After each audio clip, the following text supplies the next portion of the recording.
Bismillahirrahmanirrahim. Kita lanjutkan. Saya Sumadi, saya dosen Institut Agama Islam Darussalam Ciamis.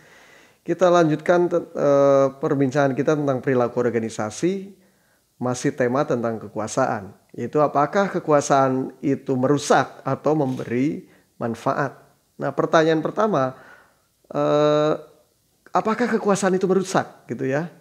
Terdapat bukti-bukti riset kekuasaan memang merusak, memiliki daya rusak yang sangat kuat. Nah, kekuasaan seperti apa?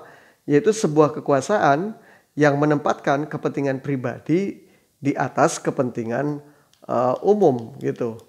Nah, contoh misalkan data dari Indonesia Corruption Watch sepanjang 2004 hingga 2018 itu ada 104 kepala daerah yang terjerat atau menjadi pasien KPK terjerat korupsi.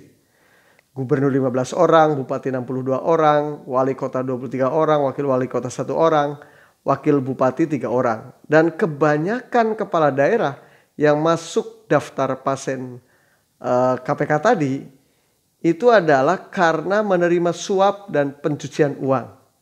Jadi uang-uang yang mereka korupsi itu digunakan untuk kepentingan pribadi, berasal dari suap dan pencucian uang. Ada untuk bangun rumah, untuk kawin lagi, sampai untuk ibadah juga menggunakan uang korupsi. Ampun ya, ini pemimpin-pemimpin yang tidak perlu kita teladani. Artinya pemimpin tetapi membawa daya rusak yang sangat kuat ya. Nah, kemudian pertanyaan yang kedua, apakah kekuasaan dapat memberi manfaat?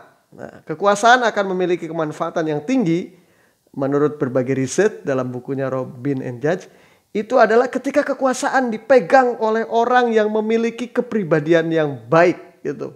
Kesimpulannya begitu.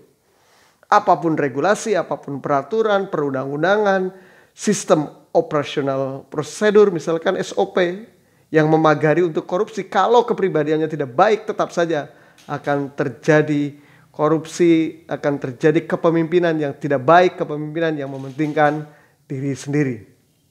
Nah, oleh karena itulah kepribadian menentukan pemimpin itu memiliki manfaat atau memiliki daya rusak. Nah, survei yang dilakukan oleh majalah Forbes di akhir tahun 2019 menunjukkan bahwa para milenial di Amerika Serikat itu sangat menyukai Elon Musk, yang sebelumnya mereka sangat menyukai Steve Jobs ya, bos Apple itu gitu. Nah, mereka ingin bekerja di bawah pimpinan Musk. Seorang insinyur berusia 49 tahun, ya, pendiri dan pemimpinan dari perusahaan-perusahaan yang futuristik seperti Tesla, Inch Motor, SpaceX, Boring Company, dan lain-lain. Nah, majalah yang sama juga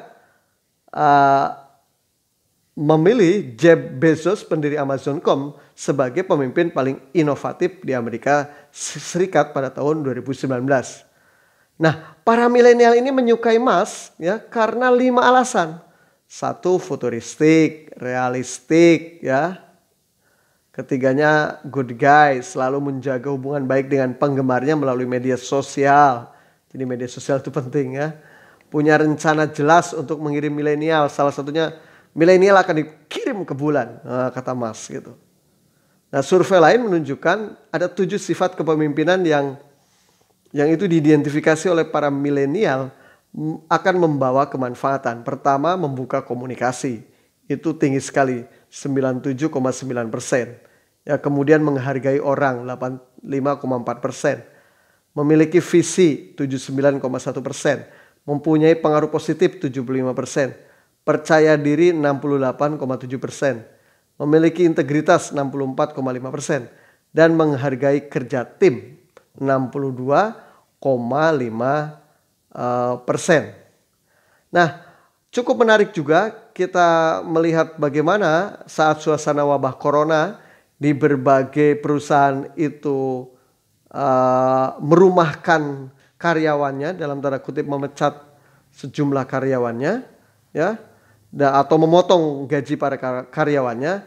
Ini berbeda dengan apa yang dilakukan oleh Mark Zuckerberg ya, CEO Facebook. Itu justru kemarin mengumumkan ya, Mark Zuckerberg itu akan memberi bonus tambahan kepada para pekerjanya sebesar $1.000 kepada 45.000 orang karyawannya di seluruh dunia. Jadi sekitar 15 juta per orang gitu. Ini dipandang seorang pemimpin perusahaan yang menempatkan kepentingan umum di atas kepentingan pribadi. Mungkin bisa jadi akan sedikit mengganggu perusahaannya, tetapi karyawan lebih penting daripada perusahaan secara umum gitu. Nah, kesimpulannya dalam berbagai teori apapun, sekali lagi, bahwa kekuasaan akan memiliki kemanfaatan kalau kekuasaan itu dipegang oleh orang yang baik, ya, memiliki integritas yang baik, sekaligus juga ada profesionalitas di dalamnya. Nah, dalam teori-teori kepribadian, salah satu yang menarik justru di sini, pemimpin yang cemas, ya, itu kekuasaannya tidak akan merusak gitu. Jadi pemimpin yang cemas biasanya kurang memikirkan kepentingan pribadi. Dia selalu akan memikirkan kepentingan organisasi atau perusahaan di atas kepentingan segalanya. Sehingga pemimpin yang semacam ini akan memberi kemanfaatan dan menghindarkan